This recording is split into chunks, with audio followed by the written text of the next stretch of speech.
In a quiet suburban neighborhood, nestled among the trees, lived a peculiar neighbor named Mr. Gravewalker. He was a reclusive man, rarely seen during the day, and his eerie reputation cast a long shadow over the entire community. Rumors whispered that Mr. Gravewalker had a fascination with the occult, and his garden was adorned with strange, twisted plants that seemed to thrive on darkness.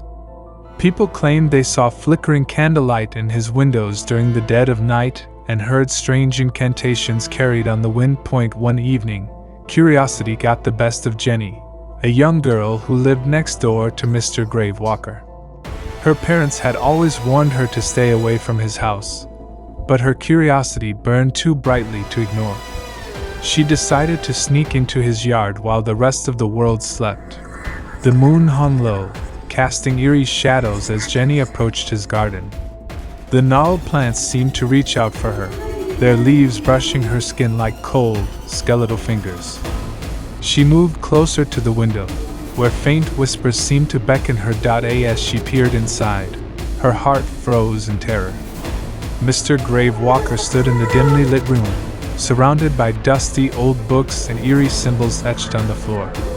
He chanted in a language Jenny couldn't understand, and a low, guttural growl emanated from a hidden corner of the room.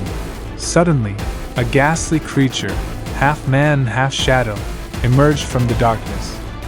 It clawed its way toward Mr. Gravewalker, its eyes blazing with malevolence. Jenny's breath caught in her throat as she watched in horror. But then, the creature turned and locked eyes with her, its gaze piercing her soul. Jenny stumbled back, her heart pounding, and fled from the garden. She couldn't shake the feeling that the creature's malevolent stare had left an indelible mark on her. From that night on, Jenny couldn't sleep. She heard strange noises in the dark, and her dreams were haunted by the twisted creature from Mr. Gravewalker's house. It seemed as though the sinister neighbor had unleashed something ancient and evil into the world. As the days turned into weeks, Jenny's health deteriorated, and her once bright eyes grew hollow and vacant. Her parents, growing increasingly worried, tried to move away from the sinister neighbor's house, but it was too late. The darkness that had touched Jenny couldn't be escaped. In the end, Jenny became a spectral presence in her own home, forever haunted by the terrifying encounter with her eerie neighbor, Mr. Gravewalker.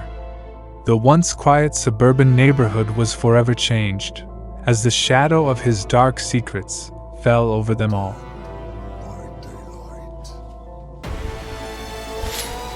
In a quiet suburban neighborhood, nestled between rows of charming houses, lived a man named Mr. Johnson.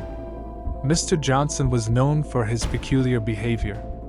He seldom left his home, and when he did, it was only to tend to his overgrown garden, which had become an eerie thicket of gnarled trees and thorny vines.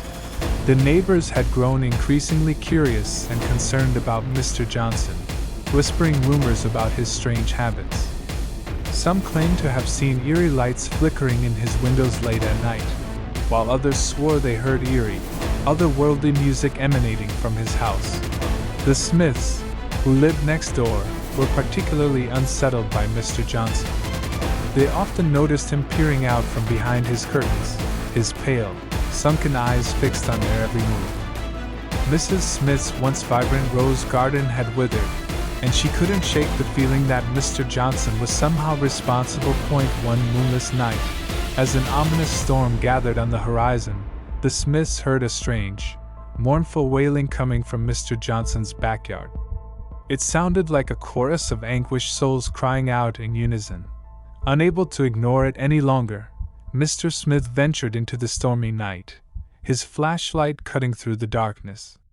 He made his way to Mr. Johnson's backyard, where he discovered a sight that chilled him to the bone. In the center of the overgrown garden stood a weathered tombstone, illuminated by an eerie, pulsating light. As the storm raged on, Mr. Smith read the inscription on the tombstone. "Here lies Sarah Johnson, beloved daughter, taken too soon." The realization struck him like a bolt of lightning. Sarah Johnson, Mr. Johnson's daughter, had vanished years ago under mysterious circumstances, and her disappearance had haunted the neighborhood. Just then, Mr. Johnson emerged from the shadows, his eyes hollow and devoid of emotion. He spoke in a voice that sent shivers down Mr. Smith's spine. "I brought her back," he said, his words laced with a chilling madness. "She never should have left. Now she'll never leave again." As the storm raged on, the Smiths fled in terror, leaving behind the nightmarish scene in Mr. Johnson's garden. They moved far away from that quiet suburban neighborhood, forever haunted by the memory of their strange and terrifying neighbor, who had dared to defy the boundaries between life and death to bring his daughter back from the grave.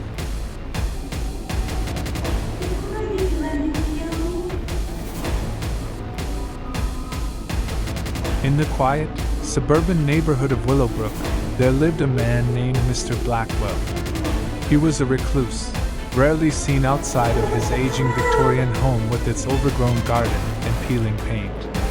The neighbors whispered that something was not quite right about Mr. Blackwell. One rainy evening, young Lily Sullivan was playing in her backyard when she heard a faint sound coming from next door. It was a low, mournful wail that sent shivers down her spine. She peered through the thick foliage that separated their properties and glimpsed Mr. Blackwell standing in his dimly lit living room. He was hunched over an old, dusty piano, his bony fingers dancing across the keys. But there was something peculiar about his playing. It sounded like a dirge, a haunting melody that seemed to pull at the very fabric of reality.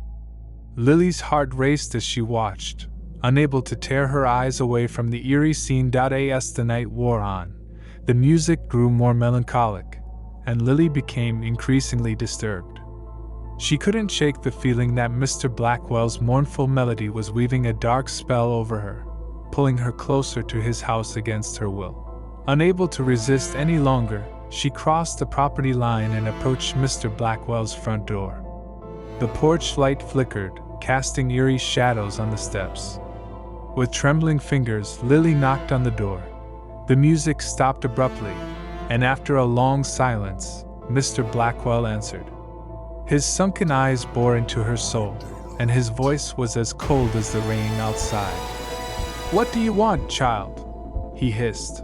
Lily stammered. I heard your music, and I was curious." Mr. Blackwell's lips twisted into a sinister smile. "Curious, are you? Well, come inside then." Against her better judgment, Lily stepped over the threshold and into the dimly lit house. The air was thick with the scent of old books and decay. She followed Mr. Blackwell down a narrow hallway, passing rows of ornate, dusty picture frames containing portraits of people who seemed frozen in time. He led her into a room adorned with antique furniture and odd trinkets. In the center of the room stood the haunting piano. Mr. Blackwell gestured for Lily to sit, and then he resumed playing his mournful tune. As the music enveloped her, Lily felt her consciousness slipping away. She was drawn deeper into the melody, losing herself in a world of darkness and despair. She tried to scream, but her voice was lost to the haunting refrain. Days turned into weeks, and Lily's family grew frantic as they searched for their missing daughter.